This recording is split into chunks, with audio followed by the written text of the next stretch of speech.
না মা, মেঘলা তো ঠিকই বলেছে, সব ভুল আমার। ওর জীবনে যতটা বিপদ সবকিছুই আমার জন্য। মেঘলা, তুমি যেমনটা কষ্ট পাচ্ছ আমিও কিন্তু ঠিক একইভাবে কষ্ট পাচ্ছি। আমিও তো আমাদের সন্তানের কত স্বপ্ন দেখেছিলাম, সবকিছু এক নিমিষে শেষ হয়ে গেছে। ঠিক আছে, আমি চলে যাচ্ছি, তবে যাওয়ার আগে একটা কথা বলে যাই, যদি কখনো আমার প্রয়োজন হয় আমাকে স্মরণ করো। বাবা মা, আসি।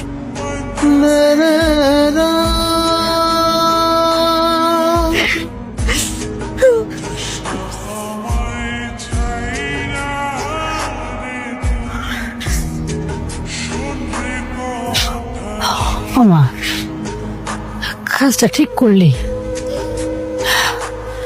আচ্ছা হয়েছে, এবার শান্ত হ।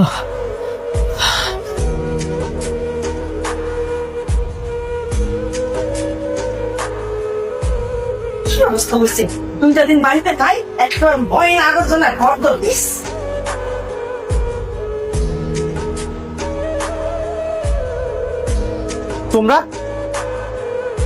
তোমাদের এত বড় সাহস, তোমরা আমার বাসায় এসেছো? তোমাদের মতো বেঈমান অমানুষদের আমার বাসায় কোনো জায়গা নেই। এক্ষুনি আমার বাসা থেকে বের হয়ে যাও, এক্ষুনি আমার বাসা থেকে বের হয়ে যাও। কেন আসছো তোমরা? তোমরা আমার সন্তানের খুনি। কে আসতে বলেছে তোমাদেরকে? আমি আসতে বলছি।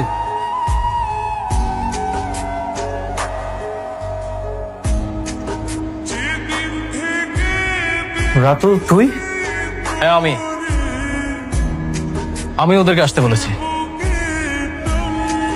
আজকের পর থেকে ওরা এখানেই থাকবে।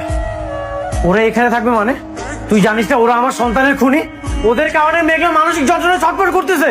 আরে হ্যাঁ হ্যাঁ, জানি জানি, তোর সবকিছু আমি জানি, কিন্তু তুই অনেক কিছু জানিস না বন্ধু। মানে? এই রে ধর, দেখ এই কাগজটাতে কি লেখা আছে, পড়। কি লেখা আছে?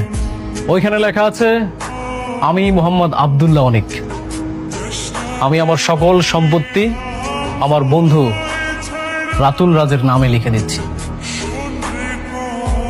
আজকের পর থেকে আমার বাড়ি গাড়ি সকল অফিস সহ সকল সম্পত্তি আমার বন্ধু রাতুল ভোগ করবে।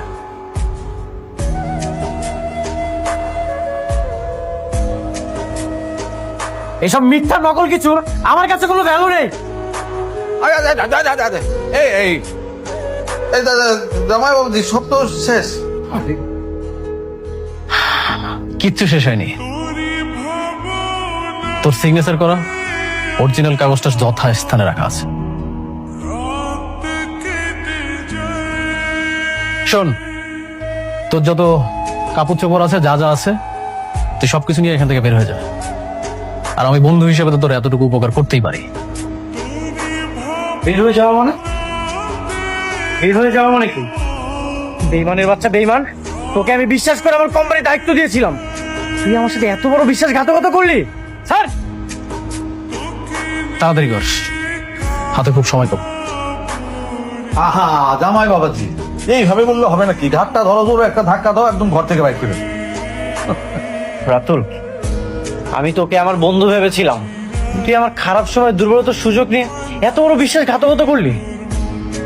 বন্ধু, আমি তো চেয়েছিলাম যে শান্তার সাথে তোর বিয়েটা দিয়ে তোর সব সম্পত্তি দখল করে নিব, কিন্তু সেই প্ল্যানটা তোর সাকসেস হলো না।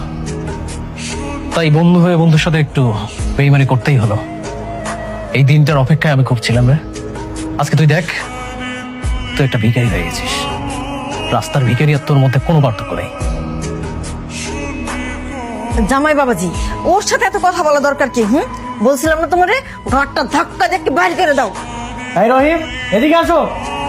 ওদেরকে ডেকে আর কোনো লাভ নেই, ওরা তোর কথা শুনবে না, ওরা এখন আমার কথা শুনবে। আমি যা বলবো তাই করবো।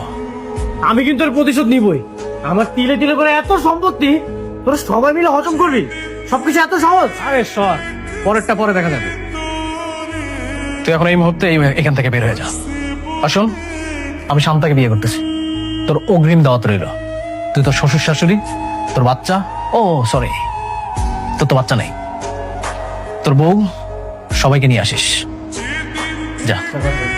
আহা, এত কথা বললো না তো জামাই বাবাজি, কাটা কেটে বের করো।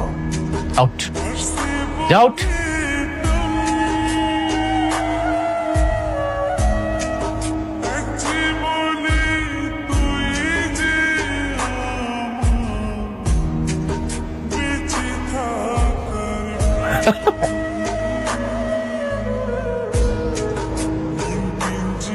আচ্ছা শোন, বন্ধু হিসেবে তোর আরেকটা উপকার করতে আমি ভুলে গেছি। জাস্ট ওয়েট, আসতেছি।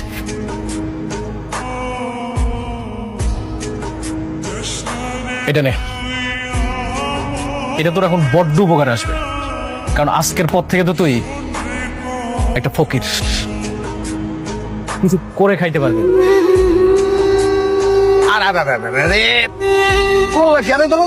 ব্যবসার জিনিস ফালাই দিতে হয় না, ব্যবসা হলো লক্ষ্মী। কি বলে ধরো ধরো ব্যবসা, আমি একটা কাজ করি, আমি প্রথমে 2 টাকা কম হয়ে যান। আচ্ছা, এই 20 টাকা দিয়ে দিয়া আমি ভরি করে দিলাম। মানে আজকাল তো ওই যে ভিক্ষা দিলেও মানুষ 10 টাকা দেয় না, আমি দিয়ে দিলাম। যা, তুই খুব তাড়াতাড়ি বড় লোক হয়ে যাবি। রাতুল, তোকে আমি রাস্তা থেকে তুলে এনে আমার ম্যানেজার বানিয়েছিলাম, যোগ্যতার চাইতে দ্বিগুণ স্যালারি দিয়ে আমার কোম্পানিতে জব দিয়েছিলাম। তুই আমার সাথে বেমানি করলি। সত্য, সবসময় শুধু জ্ঞান দিস। এসব তোর জ্ঞান দেওয়ার কথা না, আমার একদমই পছন্দ না। কানটা ঝালাপালা করে ফেলছিস। তুই যা, এখান থেকে চলে যা। তোর যেটা বলছি সেটা কর। আজকে এই বেমানির প্রতিদান তোকে একদিন পেতেই হবে। সবাই কিন্তু জাদুকর, আজকে তোর, কালকে আমার। ঠিক আছে, যা, দেখা যাবে। হ্যাঁ, এই অনেকক্ষণ ধরে কিন্তু একই কথা করতে, জামাই বাবাজি ঘাটটা ধরে ব্যাক করে দেবে, এত কথা শুনতে ভালো লাগে না। এ রহিম, তোমরা কোথায়? আসো। ওকে ঘাট ধাক্কা দিয়ে এখান থেকে বের করে দাও। Don't touch me. এই, তোমরা কার জব করো? কে তোমাদেরকে স্যালারি দেয়? স্যার, আগে আপনি দিতেন, এখন রাতুল স্যার দেয়। সো যে আমাদের স্যালারি দেয় আমরা তার। শোন, আগে দাবাত চালটা ছিল তোর, এখন আমার। আমি যা বলবো তাই। তুই মনে রাখিস, দাবা চাল আমার কাছে আসতে সবাই কিন্তু বেশি রাখবে।